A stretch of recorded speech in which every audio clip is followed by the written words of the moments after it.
What's going on, guys? Oh my God, we got some breaking news in the NFL. Just hit the phones, hot off the press. San Francisco trades to the Dolphins' third overall pick. They trade 3 first-round picks and their third round pick for the third overall pick. And I mean, this is going to shake up the draft quite a bit, actually. So it's pretty interesting that this went down so early and not during the draft, which I feel like would have made it a little bit more exciting. But what are you going to do? Um, it's pretty crazy, honestly. So I mean, the Dolphins had the third overall pick. So they have Jacksonville and the Jets in front of them.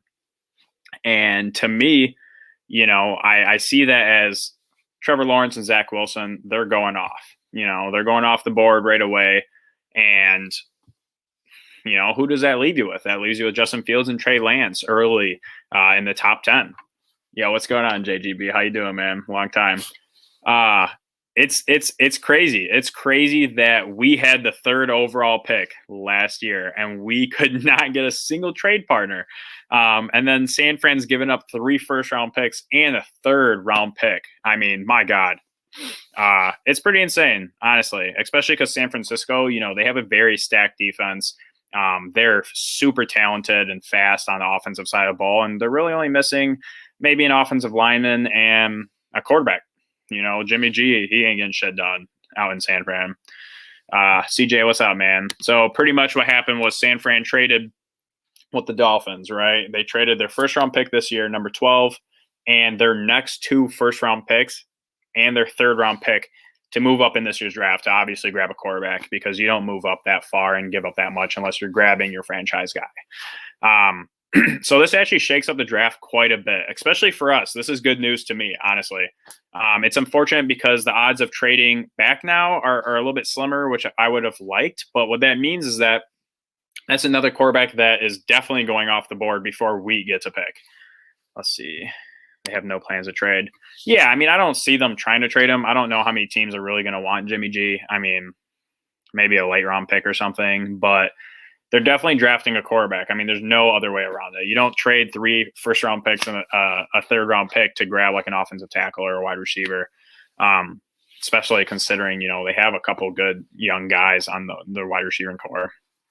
So what does that mean? What does that mean in the draft? So the first 3 overall picks, that's going to be quarterbacks galore. The only way I see 3 quarterbacks not going is if the Jets truly, just for some reason, love Sam Darnold and that's their guy, but I don't see that happening. I see Zach Wilson going at number 2. So that really leaves the Falcons, the Bengals, and the Eagles in front of us, which to me, this is the best news you could possibly get, because the Bengals, if they don't go offensive tackle and grab Penei Sewell, I would be absolutely surprised. I mean, you saw what happened to Joe Burrow last year. He got absolutely annihilated pretty much during every game. What's going on, D-Map? How you doing, man? So that's offensive tackle off the board. And then the 2 other teams are the Falcons and the Eagles. The Eagles are right in front of us, and we all know that they have no wide receivers.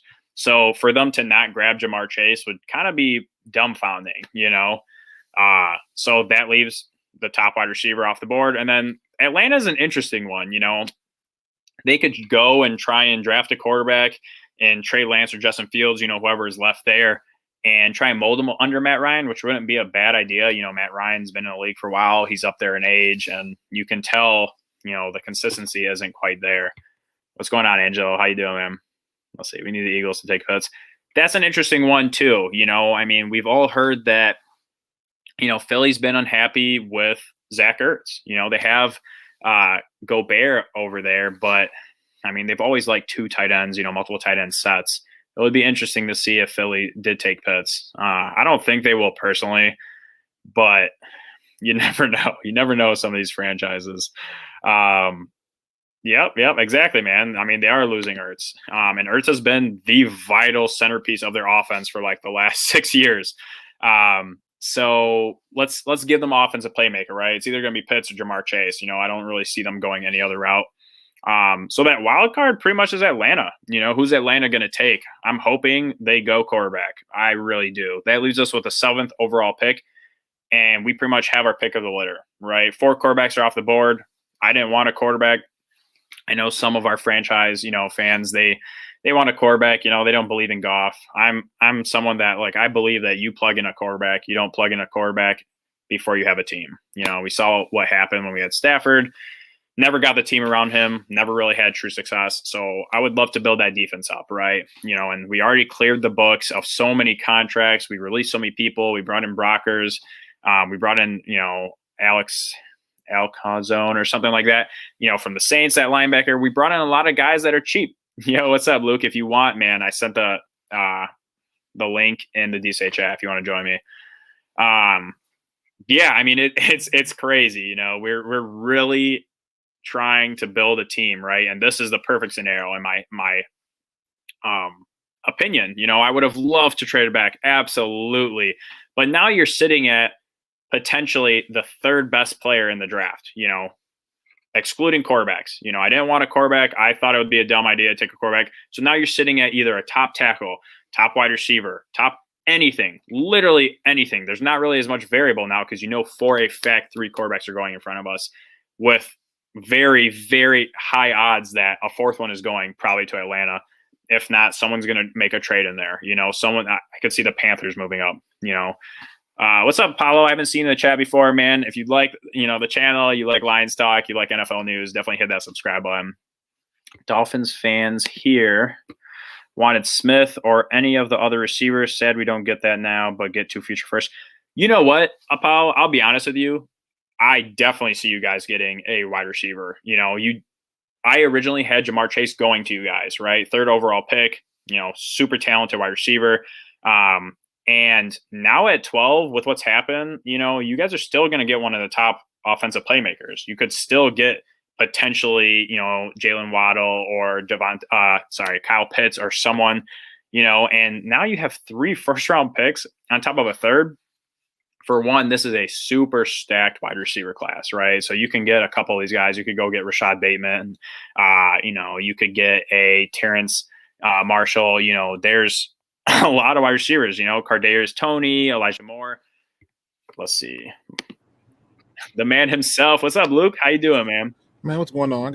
I got a few short minutes, so I can chat for a few, and then I got to get back out here and get back to work. What's going on with everybody? Yo, so you saw that news, man. Hot off the press, dude. 3 first and a 3rd for the 3rd overall pick. What you feel? Again, it's one of those things where you had to look at it and say to yourself, I told a lot of people that the team that you got to worry about trading out of that pick is Miami. Mm-hmm. And I think if a team wanted to trade up, Miami had the best reason to do it because they had an additional first.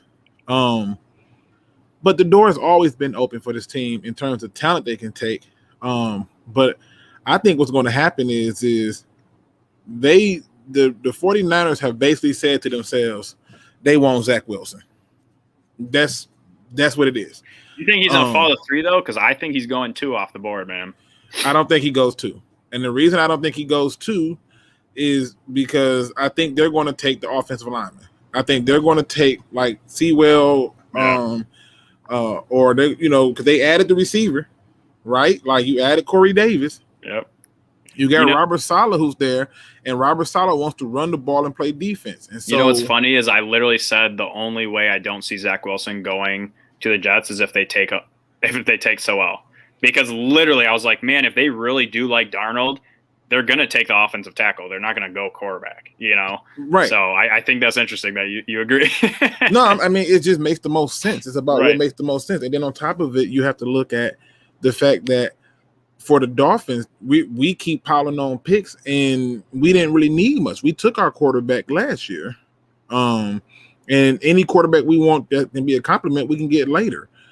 What I'm more intrigued about now is with them sitting at 12, I'm going to say that for later. I'll put it this way. I'll put it this way. This changes a lot. And so one of the things that I suspect is that a lot of things, I said that it wouldn't be a lot of trading this year because certain things, but I also think that the Lions were going to have at least 2 first-round picks at some point in this draft. And the more I look at it, the more it's becoming apparent to me that teams are now going to start knocking on the door of the Falcons. So Yeah. You're going to see some trades happen in there in those areas. And the truth is this: the 49ers have basically said, because this, this is the thing that I heard a lot of Lions fans talk about how great Jimmy Garoppolo is. They basically said that we're done with Jimmy Garoppolo. Yeah, he's trash, man. I mean, if they had a quarterback the year they went to the Super Bowl, they would have won. I mean, listen, ifs, ands, or buts. They would have won with that defense in that run game. And to show you how much they wanted a quarterback, they were trying to trade with who? The Detroit Lions. For who? The guy that everybody in Detroit hated. Just doesn't make. It's funny how irony works its way out. Right. The guy that everybody loves and Jimmy Garoppolo is now the guy that everybody hates and says it's not good. So it's that misconception of, well, we're winning, our quarterback is good. You can win games and your quarterback can be trash, i.e. the Steelers when Big Ben went down. Hodges is hot garbage. They still won 8 games. That's what I'm saying. Like who the hell is Duck Hodges? Hodges Duck, whatever. Right. Who the hell is that? So real quick. So we got the Apollo Miami fan. Love you in the chat. He's saying that the Eagles traded the 6th overall pick with Miami. Miami tried to move back up from 12 and their 2022 first rounder. I don't know if true or not. I haven't gotten any notification or anything. If that is actually pretty crazy, because then they're definitely trying to move up and probably grab Dolphins trade number 3 pick to the 49ers. Hold on. Yeah, I don't see anything like that. Ghost Gunner says not confirmed. He's capping. Yeah. I mean, I'll be honest with you. Look, when I look at what Miami's doing, they've done it right. They traded away everyone a couple of years ago. They got so much draft capital. They saved up their cap space, and now they're literally a playoff contender, only missing a quarterback and wide receivers. With all that draft capital that they just got, they could go ahead and, I mean, I don't know what's going on with Watson. Nobody knows. I mean, this shit is the craziest scandal, whatever, and probably in NFL history. If they were to make a move for Deshaun Watson, Miami is automatic Super Bowl contenders. I mean, he can elevate that offense, and then you have so many picks this year to go and grab these wide receivers that they would be a dominant force in the AFC. So, kudos to you. Wait a minute. Eagles have traded pick number 6 and number 156 overall to the Dolphins in exchange for number 12 overall. Did they really? So this is confirmed? It says here is the other part of it. So it says the Eagles have traded the number 6 pick, and this is according to Ian Rappaport on his Twitter account. So they send the Dolphins back into number 6. Dolphins is still going to take their receiver. Yeah, they're grabbing. Dude, if Chase is there, they're 100% grabbing. They're going to get their receiver. They get picks for next year, right? And then on top, man, this is just nuts. Oh, my God. You know the worst part about all of this? I'm going to tell you the worst part about all of this. The worst part about all of this is now that the draft order is changed, leave it to the Lions to be the only team to take a defensive player in the top 10. That would be a Lions move, or take the quarterback. I think there's only one quarterback that they like, and it's Zach Wilson. And I don't know that, because he's not going to us. Right. And I think that's the only one. And I don't think that what is his name? I don't think Trey Lance is going to get picked by the simple fact that teams like, I need a quarterback. But right. I mean, he's raw. He is raw, and it's one of those years where people are like, yo, quarterbacks are going hot. It's stacked up top, whatever. Let's go get our guy. But I don't see someone literally like moving up with Atlanta if Trey Lance is there at 4 and just spending the bank on Trey Lance. I don't see something like that. Rumor is that Atlanta loves Justin Fields. Yeah, hey, they might not get him now. If San Fran likes Justin Fields and they want to run like a lot of wildcat, like some stuff that like Baltimore does with how they use Lamar, that would be interesting, because their running backs kill it out there in San Fran. Well, like I said, it's one of those things where, and what's funny? How long has the head coach been over there in Miami? Not long, man. What, like 2 years? Yeah, because it takes 3 years to change culture. Yo, I'll tell you what though, Luke, if the front office sets it up right, I mean, they did it perfectly. They traded their starting everything, literally every single star player on their team. They traded away. They let all their cap, fix itself. No dead money, nothing. and they went out and literally grabbed everyone in free agency last year. And then they had so many draft picks that they were just hidden left and right. The only mistake they made was drafting fucking Tua. Tua is the worst quarterback. I'm sorry, I can't get on board with that. If they would have drafted Justin Herbert, oh my God, they would have been much further ahead in this process. So, I mean, for them to move back 3 spots in this draft and get an extra first-round pick and a third-round pick, that is crazy. That is absolutely crazy because we had the 3rd overall pick last year and couldn't get shit for it. And given his different draft classes and everything, but that's I think that's just not true. And I've been on record to say this all the time that it wasn't that we couldn't get nothing for that 3rd round pick. It was that he was not willing to trade the pick for what we could get. And the truth is this: he thought that it'd be smart on his part to replace Darius Slay, and you didn't have to. You didn't need to. You had already added Desmond Trufant. You still had Amani Oruwariye, and then he thought it was fit to do just this. And then you heard reports come out that Quinn wanted Okudah, but Patricia didn't. Patricia wanted Derek Brown, and to be honest with you, both picks was wrong.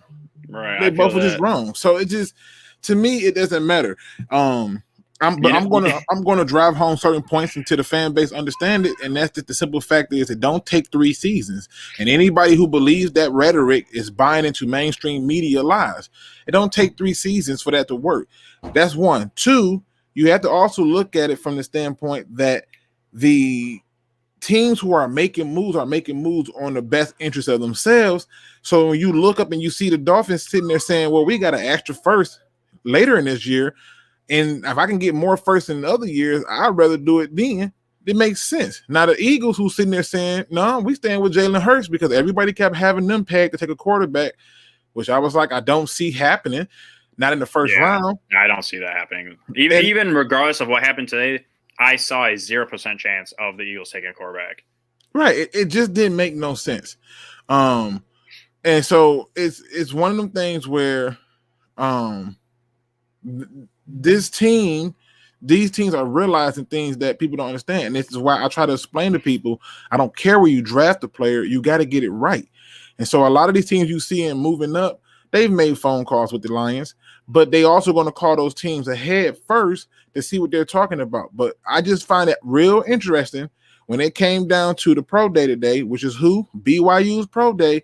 And all these people was at the BYU's pro day are raving and ramping and going crazy about Zach Wilson. Here comes a trade for the 49ers. Like, after that, we going up.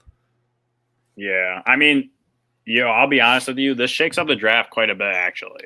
I mean, the Miami thing, not as quite with the Eagles, because I projected the Eagles to take the top offensive skill player, right?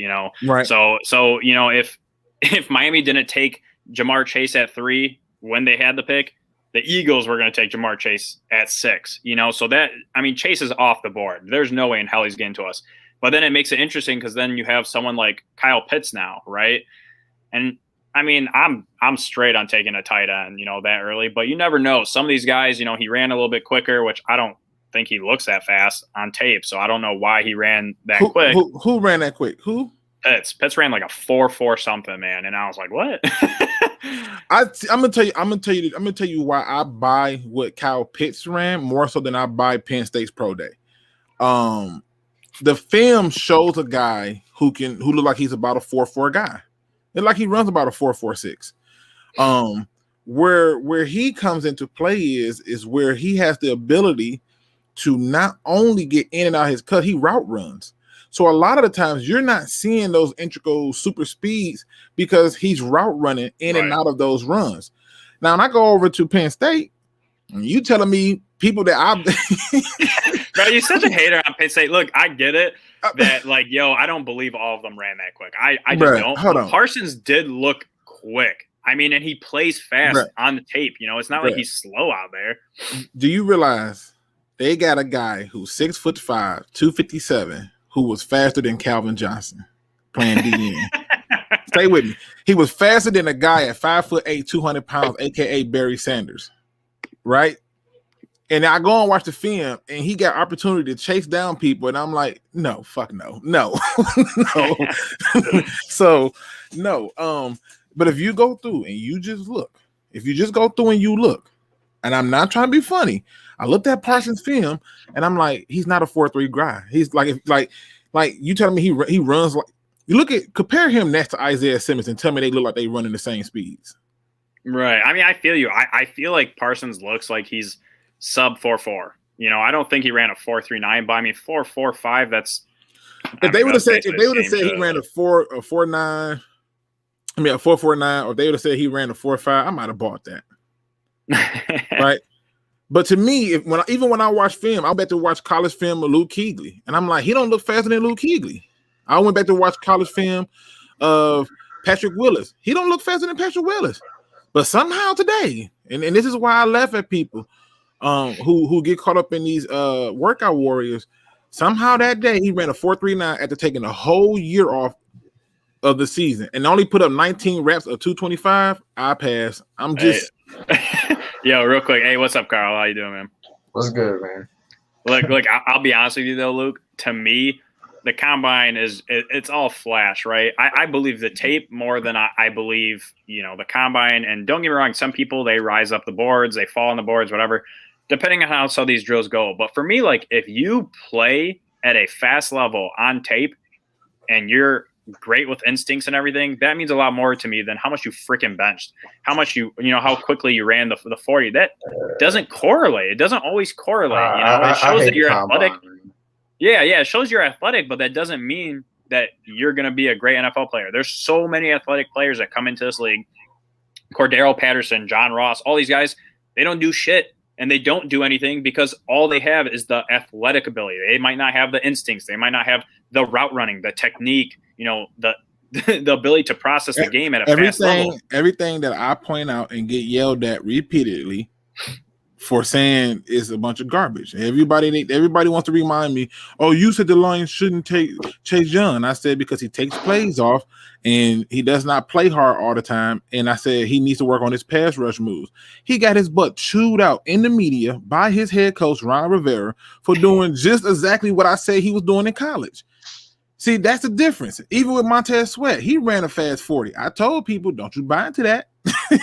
Hey, Sweat's been doing well though, man. I mean, the Washington defense in all seriousness, with 4 other first overall picks over there. Right.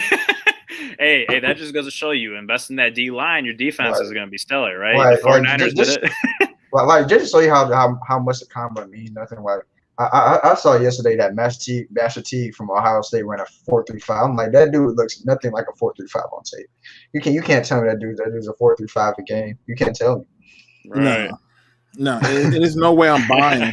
There's no way I'm buying the logic that is the case. My head can't wrap. You know what though? I'll tell you what. This is somewhat of a side note. The Lions need to take a page out of these guys' playbook, right? Not 49ers, because I'm not investing 3 first-round picks to go to the 3rd overall pick. That shit's crazy. But Miami, from 12 to 3, so it makes sense. Yeah, but I mean that's way too much capital, right? You're investing your whole future in a damn quarterback that could be a bust. My dick did it. No. Hey, shit happened. So did the Bears, right? I mean, right? Where's he at? He's a bench player now. But you look at Miami, man, and what do? You go and increase your odds significantly in hitting and getting 3 first-round picks. They even moved back up, so they came away with 2 picks. 2 first-round picks and all this, like, it's absolutely insane, and they're able to rebuild the team. I mean, they literally had one of the worst franchises and rebuilt that entire franchise in a few years, literally 2-3 years. We have a similar situation. We just cleared everyone. We're literally doing similar things of what they did, right? You got a lot of draft capital from your star player. You're cutting people. You're getting rid of dead money after a year or two. That dead money's gone, and hopefully they invest like crazy. They stack everything. You make your Super Bowl run, But you got to hit in the draft. I mean, you can't build a team without the draft. So we need to move back. We need to get draft capital, and I'm hoping they do it, man. Well, listen, like I said, it's one of them things where I just look at it, and like I said, I gotta get ready to get up out of here because I'm still working. Right. But it's one of the things that I just look at, and I say at the end of the day, I keep trying to tell people who keep buying into the hype of take a receiver. There's no need. So many of them. Right. Take a quarterback. You don't need one. So Luke, let me ask you. I mean, I know where you're standing on this, but who are you trying to draft then at 7? if I'm stuck at 7, your best option is the offensive lineman. Right. That's where I was going with Slater, right? It's the only It's the only thing you can do, and it makes the most sense. And so I've been wrong before, even though I think I was only wrong because you had a man who panicked and was on his way out, and he decided to go with the cornerback over taking the best player available. So I've been wrong before, but my spirit is telling me that they're trying to build up the team around Jared Goff. That evolves around them having a run game, which means that they need more linemen to run the ball. It just makes sense to me. Right. And I'll tell you what, man, I don't know if you guys follow Math Bond. We've had him on the show before. Phenomenal. He's the developer of the RAS, RAS, all of that, those tangibles, the 40, the shuffle, the bench press, vertical, all that. And this year's draft has been absolutely insane for people testing in the 99th percentile. I mean, there's people breaking the record and then literally the next pro day breaking the record again. And it's all happening at offensive line, both offensive tackle and guard. I mean, it's absolutely insane how deep it is. And then you have like some of these wide receivers breaking it all, and cornerbacks. Oh my God, this cornerback class is freaking ridiculous, And so it's going to be hard to tell based off of all the testing, because like you said, like it doesn't look like it on tape, right? How is everyone testing out of this world, So those scouting reports are going to be super important this year. 100%. I'm going to answer this question from one funky line fan that didn't get out. He says, Luke, what if we are stuck at 7 and Slater and Sewell are gone? Then what? You got to keep in mind, my first belief was we trade the pick. And our trade partners were the 49ers and Denver and the Panthers. A lot of those teams who want to move up, those teams are not going to wait to draft day probably to move up because they want to see what quarterback's coming off the board. And so my first view is trade the pick back, which is I think they want to do. But if you're stuck there, then the logical pick now becomes the best offensive weapon. Oh, and God. The reason I for know that, this is going. the reason for that is because they're trying to set it up so the quarterback they just traded for can succeed. So who will be then the best offensive weapon on the board? It's probably going to be Kyle Pitts. Fuck me, bro. So I'm just following the logic of which they're going. Because you got to think, the fact that the Dolphins traded the 3rd pick, then got back to the 6th pick, they know that they can acquire picks and still get the receiver they want. They're going to walk out with Jamar Chase or they're going to walk out with Devontae Smith. Either way it goes, they're going to get the receiver they want. So now you got to ask yourself, if Jamar Chase falls to you, they'll take Jamar Chase. But I think that they're looking at Kyle Pitts as the glorified secondary option because guess what? If you list him as a receiver, it's like, okay, he's a receiver.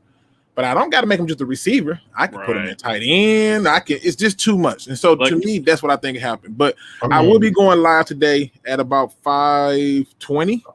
I wouldn't be to discuss some stuff. But I'm out, man, fellas. Have fun. I'm still listening. Right, bro. Right, I'll cool. catch you later, Luke. What are you gonna say? I would be surprised. I would be surprised if Kyle Pitts was the first. Skill got to be taken. Offense skill got to be taken off the board. I wouldn't be surprised. Yeah, I'll tell you what, man. I will tell you what. Kyle Pitts, Jamar Chase. If you do list Kyle Pitts as a wide receiver, which he has the tangibles for, he's going to be the 2nd overall skill player on the board. And people look at it as, well, he's listed as a tight end. Why the hell are you going to take a tight end in the top 10 again? And I get that. And it's not the typical tight end. I mean, this man is quick and he's very talented at route running. He's not a Hawkinson or these guys. And unfortunately, if we were to take a skill player, it's crazy. I never thought I'd say this. I would prefer Pitts over Devontae Smith. And Jalen Waddle, I mean, I'm slightly iffy on him. He's coming off an injured season, and I absolutely hate taking people when they're coming off injury. Hold up. Yo, what's going on, Real? What's going on, everybody? What's good, man? Yeah. But Jalen Waddle's a talented guy, but like Kyle Pitts, I mean, he's good, So if it were to happen that Slater and Sewell are gone, I wouldn't be surprised if they take Pitts. What are you thinking, Real, man? How you doing? What's going on, guys? I saw that you guys were going live. Am I too loud? No, you're good. Okay, I saw that you guys were going live, man, and it's my lunch break, so I was like, all right, let me jump on real quick. It's pretty quiet Friday for me, pretty rare. Right. What's going on with you guys? Good, dude. man. Right. I mean, I got out early, man. I mean, I already worked 40 hours, so I was happy to leave. And so I was like, yo, this is a freaking crazy trade that just happened, shaking up the whole draft, and then Miami even traded back up again. So it's pretty wild. I figured I had to talk about it. Yeah, man. Hey, can you switch us to the other view? Like, I only had like 2 periods of school today, so I'm good. Like, nice. Yeah, that's awesome. So you just jumped in real, the first trade, which I'll just, say it again for those that are, just got into the chat, is the San Francisco 49ers jumped up all the way to 3 by trading their 12th overall pick, their next 2 first-round picks, and their 3rd-round pick. What do you think about that? How does that impact everything? It's crazy. It's crazy. I love when teams do blockbuster trades like this. It's just huge. And, it's – I don't know, man. If I was a 49ers fan, I'd be pretty annoyed, to be honest with you. Right. Seriously, because, like, that's a lot. That's a big haul to give up. And it looks like I don't know.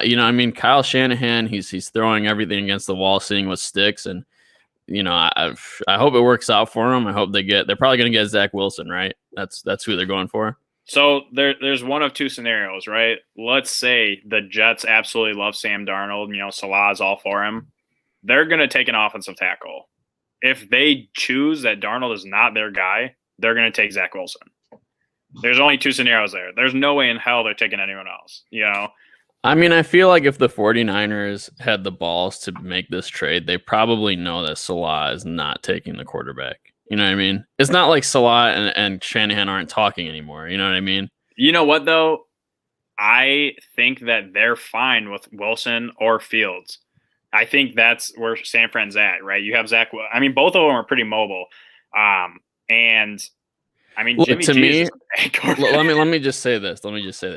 If that would be concerning as hell if I was a 49ers fan, because if you are trading all of that future draft capital, you better be going out and getting the guy that you absolutely believe is going to be your franchise quarterback. Not like, you better be that dude, man. Yeah. Not like, oh, we'll take Zach Wilson or Fields or whoever's available, but we just traded all of our draft capital. It's like, right. No, you better be taking the guy that you want. So yeah, they're literally a quarterback away. Their run game is stellar. Their defense phenomenal. They had some injuries, but they're all coming back, and they have a very young, talented wide receiver core. So you plug in a very talented quarterback, and they're going to be a dangerous team, to compete with.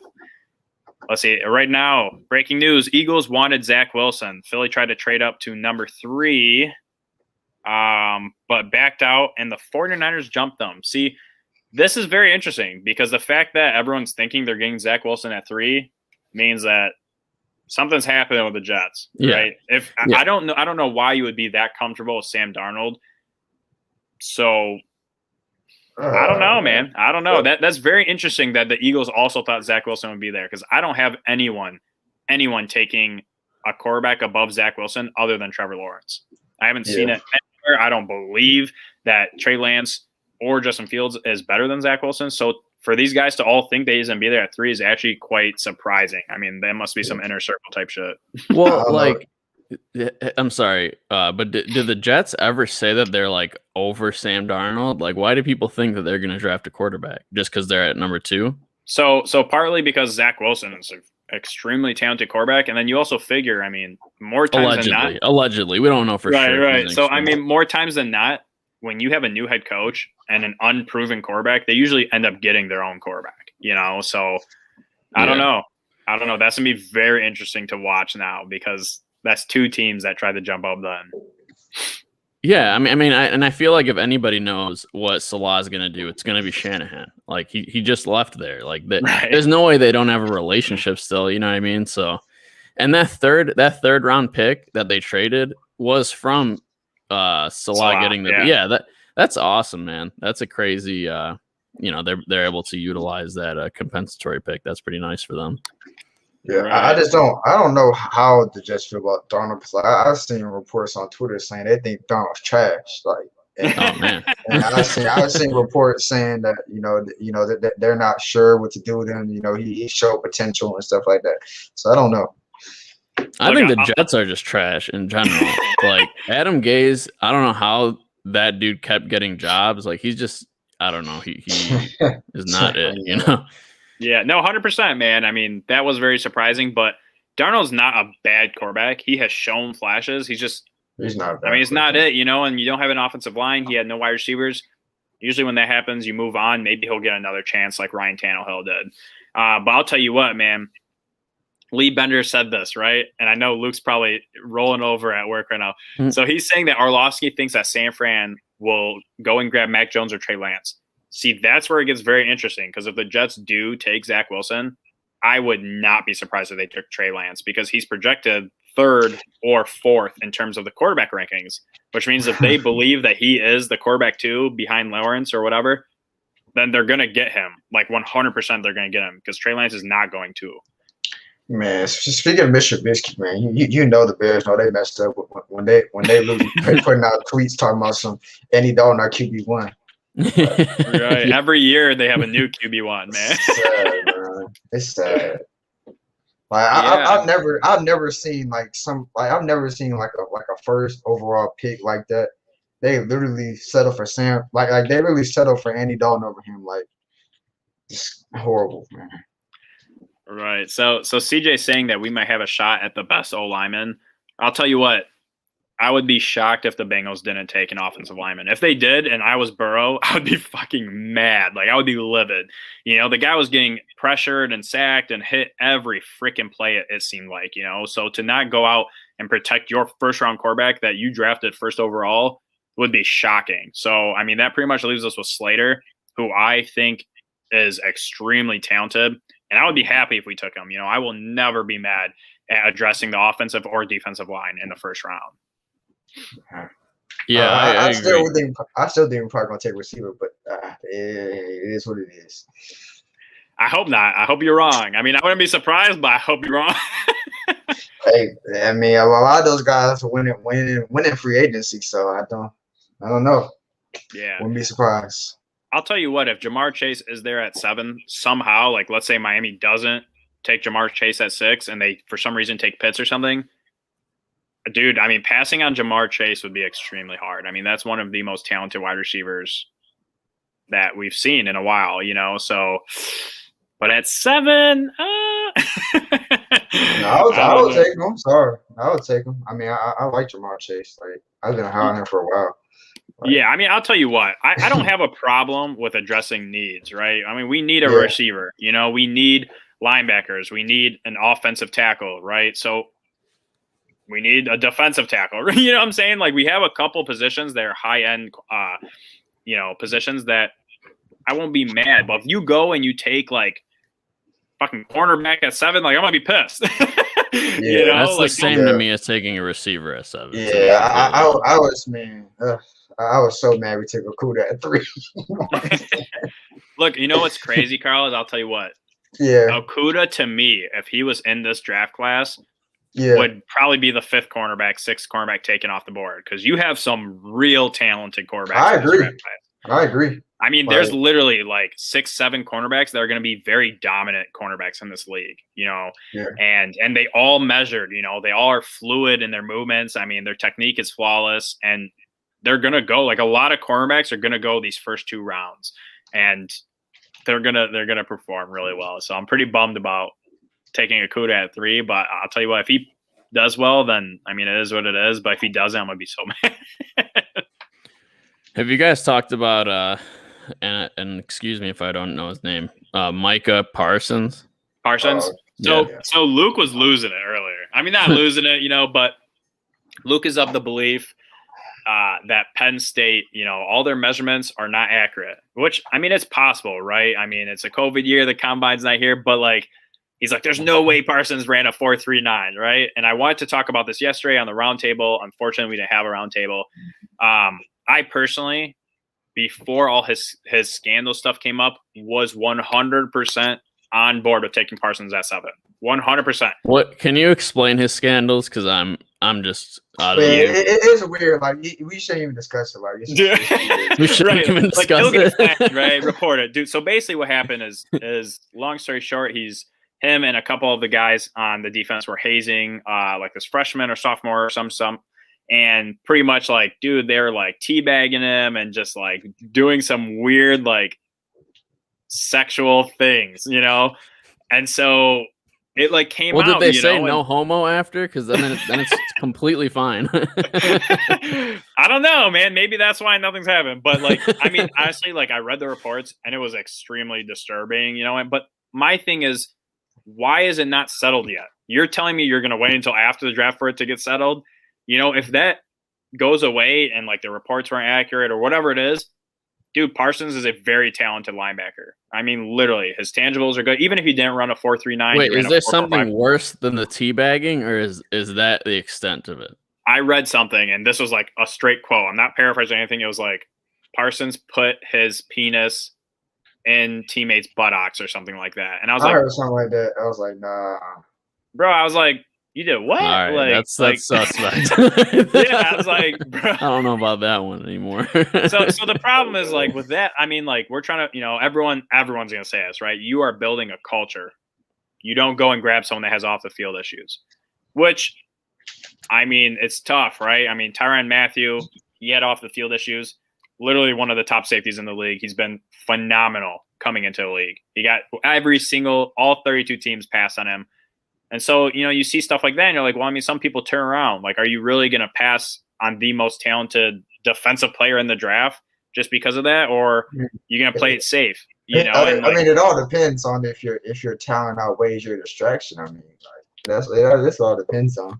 Yeah. And Campbell said something like that. Like, he's not just worried about how like how well mannered you are, like he referenced that basically we've been trying to get the church boys in here and now he wants some football players and he doesn't really you know what I mean? But yeah, I mean, there's a difference between teabagging somebody and like sodomizing somebody. So right. We got to figure out what's we don't condone to any of that. It's just to put that out there. I mean, we're kind of making light of it because like we're guys and like sometimes we do things to mess with our buddies, but that's way, way too far.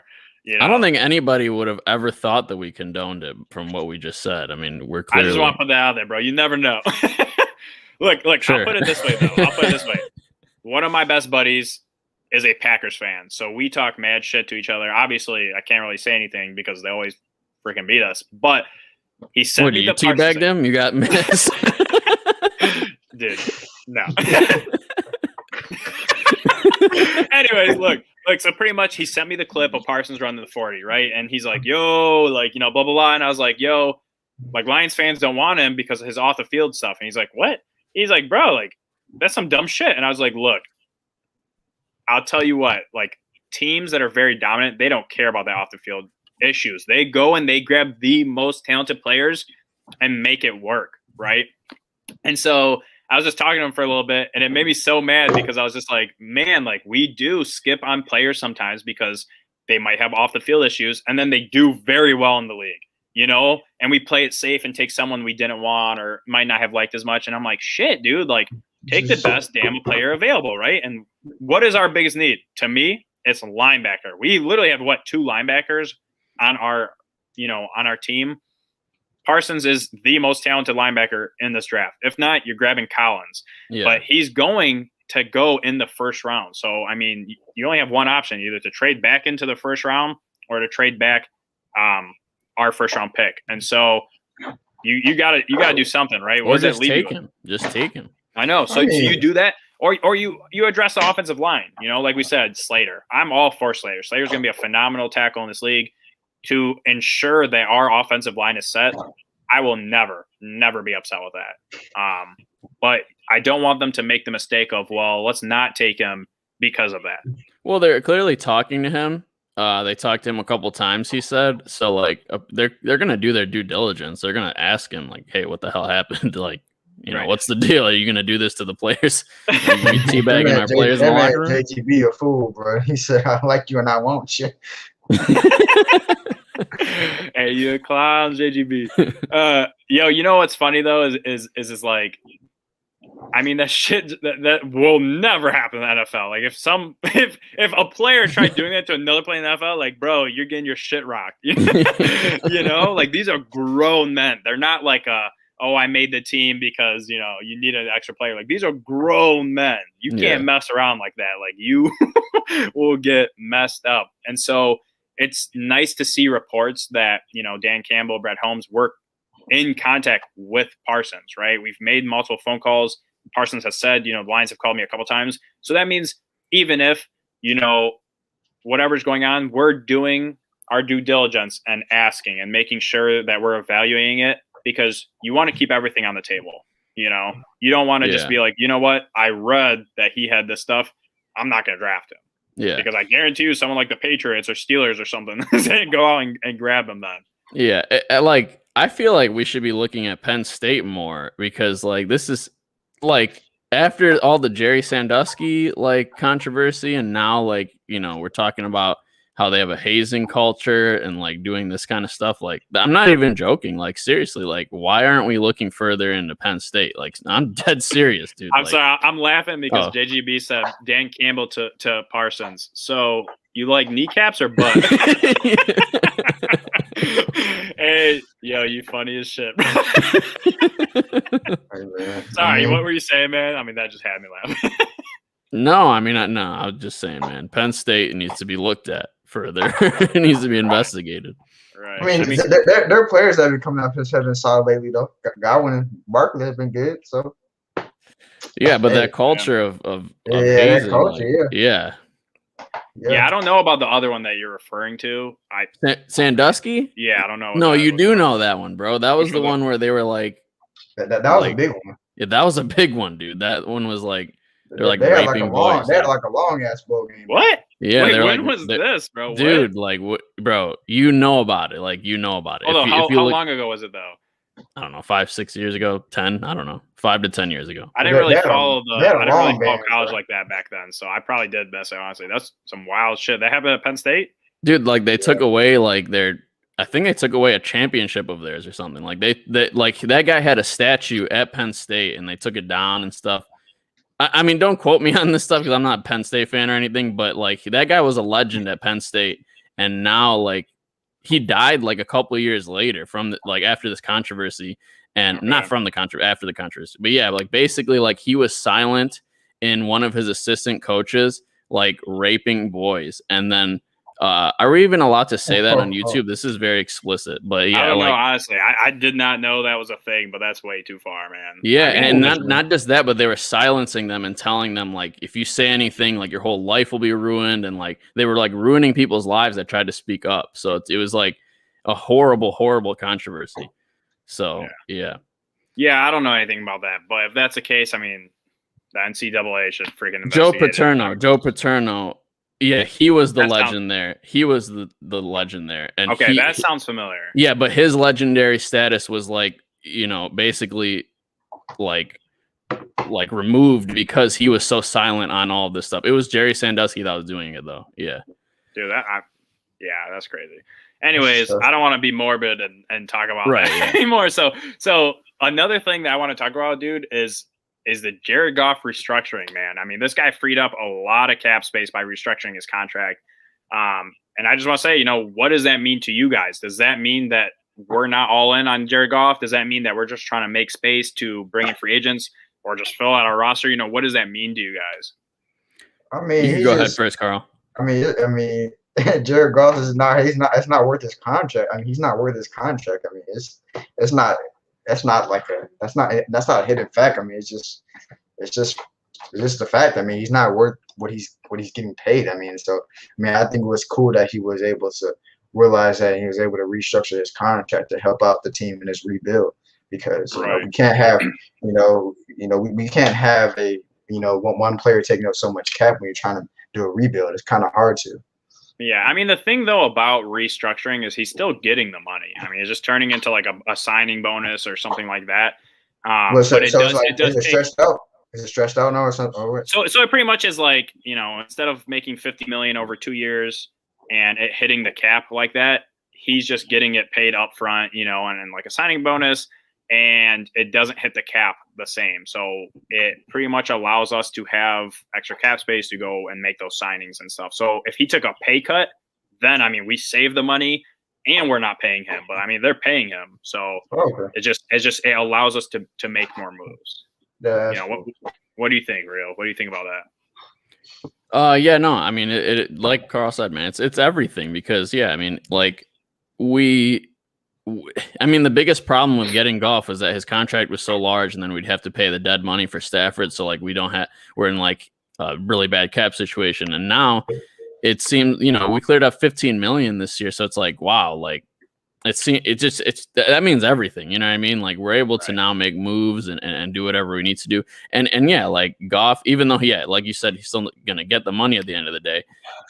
Clearly he's now much more worth the value because we got all that draft capital for trading Stafford for him. And then on top of it, we're clearing up all this space that we're able to still make moves and build and retool and whatever we're trying to do. So I love it, but it just confuses me. I never understand, like, I'm a finance guy, you know what I mean? I'm very, very, very, I know, I thought I knew salary caps pretty damn well, but like, there's like things going on this year and last year too, that I just do not understand anymore. And I feel like there needs to be more transparency with the league so that fans can like understand the cap a little more. Because it's just too confusing. Like, it seems like some teams are in cap hell, but then somehow they're signing more players, and then they just add voidable years or like, put it into a signing bonus. It's like, how does a signing bonus? How does that impact? Like, is it going to be unfavorably taxed for Goff? Like, why doesn't every contract happen this way then? You know what I mean? Yeah. It just is so confusing. Like, why isn't every contract like this then? If we could just open up more cap space, why wasn't it initially made that way? Why was it, this? Yeah. I see what you're saying because there's team like the Saints, Kansas City, the Rams that they constantly are over capped, right? So then it's like, well, how does that work if you're just over the cap? Why wouldn't everyone just do that? And I think what happens is when they deal with the signing bonuses and stuff, like that's coming out of like the owner's pocket, so if I'm interpreting it correctly, they're pretty much just paying it instead of, going over the cap and taking those fees or whatever. Like, they just end up paying it, but that doesn't make sense, Like, yeah, like, why not just do that all the time then? If you could just avoid the cap and like have it come out of the owner's pocket and not incur a luxury tax, like, or no, there's not even a luxury tax because it's a hard cap league. Like, you can expand the cap by doing this. So like, why not do that for every player? Like, what's the downside is what I want to know. I want the league to come out with a video or something, like Peyton Manning should do this or something. Step by step. Yeah, no, I mean, I feel you. It's really hard because they also change stuff every year. The salary cap goes up and whatever, but like you said, there's teams like the Rams. How are the Rams not so far into dead money and so far over the cap with their contracts? It doesn't make sense because if that's the case, why don't we just go sign all these free agents? Why don't we go sign them, go over the cap, and just deal with it? Right. It I don't know. It doesn't make sense. I mean, you can only do that if you're a winning franchise. Like, that's why all these winning franchises are like over the cap because you got to spend to win. But still, I mean, if you're not a winning franchise, I mean, it doesn't really help you.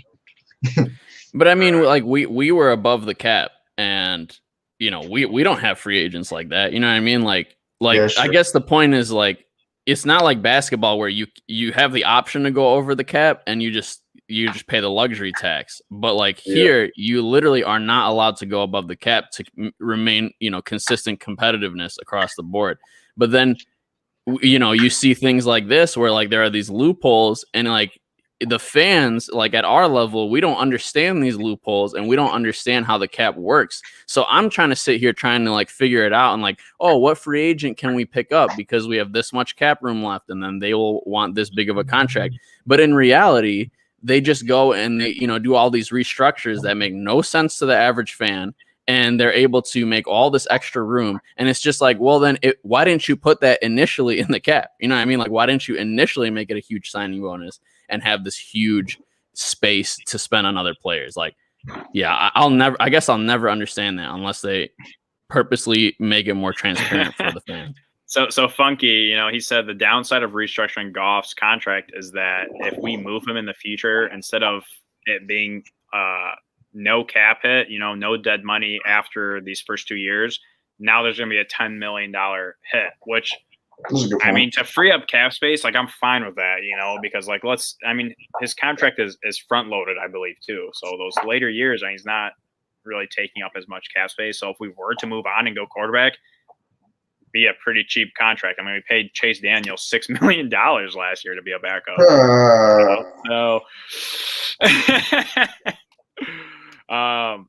But someone did say, where was it?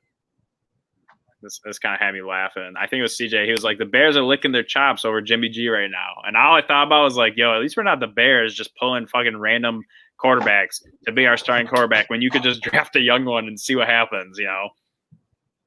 I mean, the problem with the Bears is that, like, they don't suck. Like, they just, like, their quarterback is not good. Like, they don't suck to the point where they're in a position every year to get a quarterback, like, in the top 10. But they're also not, you know, good enough to get anywhere. If you know what I'm saying? Yeah, I mean, 100%, man. I mean, the only way the problem they're in. Right. I mean, the only way they're going to be good is by plugging a quarterback that can be, at the very least, a game manager. You know, I mean, I mean, not anymore because they're starting to get rid of their star players and everything, but you had a top 5 defense. You had an amazing wide receiver room. You have a run game. You drafted a freaking tight end early. You had Jimmy Graham. All these guys, like, you were literally just missing a quarterback, you know? So, yeah. I mean, that's too bad for them, but shit, dude, like, you're in the NFC North. You can – I don't give a fuck. Your team can blow up. Like, you know? I mean, if I was the Bears, I mean, even if, like, they could have at least tried to draft a QB in the first round or something, like, this in mid-first round, you know, just to give it a try. Because you didn't even try. Like, why? I don't get it. Yeah, I mean, it is what it is, honestly. But if you guys have questions, you know, throw them in. I definitely wanted to talk on this because those 2 trades are massive trades. I mean, Miami moving back up isn't as big of a deal. You know, they're 99% chance they're going to go out and get the top offensive playmaker. But that San Fran trade, how do you feel about them moving back up? I missed it, man. How did you guys feel about that? Because, like, to me, like, dude, you got that huge haul, like, I don't know. Why would you? I don't know. I don't. It didn't make sense to me. Like, because like it being at 3, you know, let's say if you're trying to get a quarterback, like, you don't know exactly which quarterback you're gonna get. Why would you do that? Like, you don't know which player you're gonna get. Like Andrew said, like, you don't know which player you're gonna get if you go at 3. Like, you know, you may be going in between 2 players, but why go in between 2 players if you're not and give up that big haul? Like, it makes no sense. Right. Right. I mean, they must be really comfortable with those quarterbacks then. I mean they all bring something different to the table. Yeah. You know? I also wouldn't be surprised if Shanahan, like you said, knew what was going on with the Jets. I wouldn't be surprised. Right. I mean, he's got that insider in Salah, you know. But so as far as the Dolphins trading back up, real, you know, to me, that just means that they pretty much swapped with the Eagles, right? The Eagles were going to draft more than likely the top offensive playmaker, right? They don't have any receivers. Zach Ertz is leaving the team more than likely. I don't know if it's official or not, but I mean, both sides are unhappy. He's gone. So I mean, Jamar Chase is going, and if he's not going at 6, he's going at potentially, you know, 4 or 5. It depends really what's happening with that Atlanta pick. And the Bengals, I mean, everyone's projecting them to take an offensive tackle. So Miami moving back up isn't that big of a deal, but for them, I think that's kind of dumb. You know what I'm saying? Because if you do move up and literally give up 2 first-round picks to go and grab a wide receiver, that's really shocking. You know, like, why invest 2 first-round picks in a wide receiver when this wide receiver class is extremely deep? You know, and you could address a couple other holes. So see, the Eagles, they don't know how to get it right either. Like, why? I don't give a start on them, but I just think that they need to get the top receiver. Like, I'm tired of them. They always try to, like, every time they have a chance of taking somebody like in mid rounds, they always miss. Like, they always overthink it. Like Jamar Chase falling in would be the best thing that could happen to him. Just take him. You don't gotta overthink it and draft somebody else. Just what receiver did they take last season. They took man, I forgot his name. They took Jalen Reagor over Justin Jefferson. Yeah, over Justin Jefferson. And then the year before they took JJ Arcega-Whiteside over AJ Brown and DK Metcalf. Yeah, they suck. Like so really, they shouldn't take a receiver because they don't know how to pick them, bro. Like, yeah, you might as well sign one for agency. Like, why, man? Look, I'll tell you what, man. I mean, a lot of people are saying, Pitts will probably go, and I don't know. I mean, Pitts is a very talented tight end. You do not see tight ends, as fluid as Pitts. And it's very likely. I mean, it is very likely that a tight end could go before we have our pick, and that could leave Chase there. But I feel like people would value Chase more than they value Pitts. I don't want to take Javonte Smith at 7, bro. I don't want to do it. It's just, I mean, I just have like, I don't know, just stuff about Smith's. He worries me, like it's just his size against physical corners, like because he already Devontae Smith. He's already said that corner out of Auburn last year gave him the most problems, and he was a physical corner that jammed you at the line. Like I don't know. I don't know how he's going to be at the next level when those corners jam him more. Like I don't know what that's going to do to him. Yeah, I mean, I'll tell you what, I'm not high on Smith at all, and it's not because of his size. I was watching some of his tape, and a lot of the times he just runs right past the defender, and like that doesn't happen in the NFL, man. Like that literally will not happen. And so for me, like I'm watching him, like, dude, you're not an elite route runner like Justin Jefferson or CeeDee Lamb or one of these guys. And Jerry Jeudy or nothing. Yeah, you know what I'm saying? And so like to me, like I wouldn't value him more than like Jalen Waddle or any of those guys I just listed. So he's not worth it. I think Rashad Bateman's the second best receiver in the draft, but that's just me. Okay. I mean, Rashad Bateman is a beast, but I don't know. I mean, the 7th overall pick, you don't go and draft a wide receiver that blew up because all the other receivers on the team are hurt. And you're on Alabama. Yeah, I agree. I don't know.